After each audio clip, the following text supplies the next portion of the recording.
Hi friends, నేను ఈరోజు వచ్చేసి తోటకూర బిర్యానీ చూపిస్తున్నాను. దానికి కావాల్సిన పదార్థాలు ఏంటో చూద్దాం. ఒక 10 తోటకూర కట్టలు, 10 కట్టలు ఇట్లా కట్ చేసి పెట్టుకోవాలి. కొన్ని ఉల్లిపాయ ముక్కలు కట్ చేసి పెట్టుకోవాలి. ఒక పావు కిలో టమాటాలు, కొన్ని పచ్చిమిర్చి, ఒక నిమ్మకాయ రసం. మనం తయారు చేసే విధానం చూద్దాం. కడాయి పెట్టుకొని ఆయిల్ వేసుకోవాలి. 1 టేబుల్ స్పూన్ ఆయిల్ వేసుకున్న తర్వాత 1 టేబుల్ స్పూన్ గీ వేసుకోవాలి, నెయ్యి.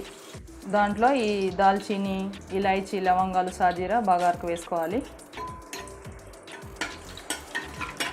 ఈ ఆనియన్స్ ఇందులో వేసుకొని కొంచెం బ్రౌన్ వచ్చే వరకు వేగనివ్వాలి.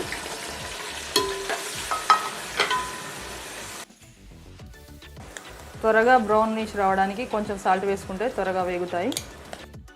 మూత పెట్టేసి రైస్ వచ్చేసి గ్లాస్ తోటి 3 గ్లాసెస్ రైస్ తీసుకుంటే 6 గ్లాసెస్ వాటర్ అండి. ఈ 3 గ్లాసెస్ రైస్ తీసుకున్నాను. హాఫ్ అన్ అవర్ ముందే నానబెట్టాను. ఉల్లిగడ్డలు ఫ్రై అయిపోయాయండి. ఇందులో టమాటా ముక్కలు, పచ్చిమిర్చి ముక్కలు వేసి ఇవి కూడా కొంచెం మగ్గనిద్దాం.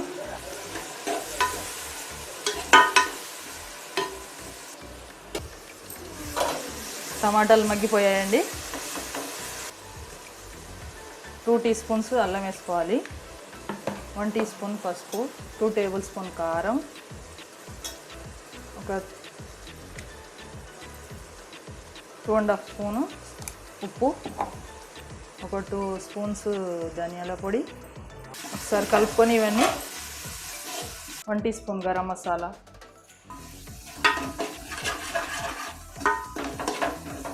ఈ తోటకూర కట్ చేసి పెట్టుకున్నాం కదా మనం కడిగి, దీన్ని ఇప్పుడు దీంట్లో వేసుకోవాలి.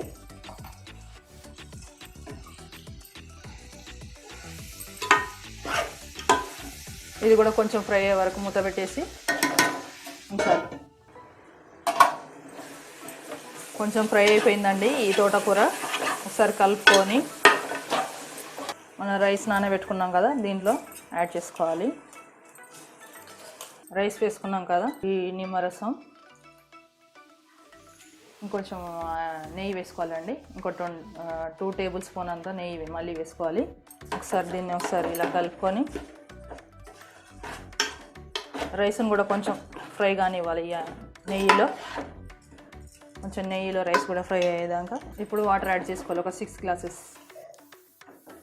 గ్లాస్ వాటర్ కలుపుకున్నాం కదా రైస్ వేసుకున్నాక. ఇప్పుడు ఈ కొత్తిమీర, పుదీనా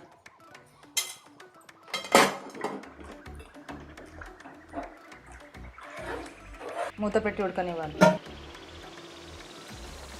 రెడీ అయిపోయిందండి తోటకూర బిర్యానీ. మనం ప్లేట్లో సర్వ్ చేసుకుందాం.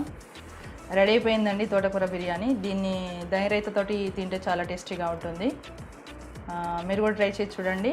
లైక్ చేయండి, షేర్ చేయండి, సబ్స్క్రైబ్ చేయండి. Thank you for watching.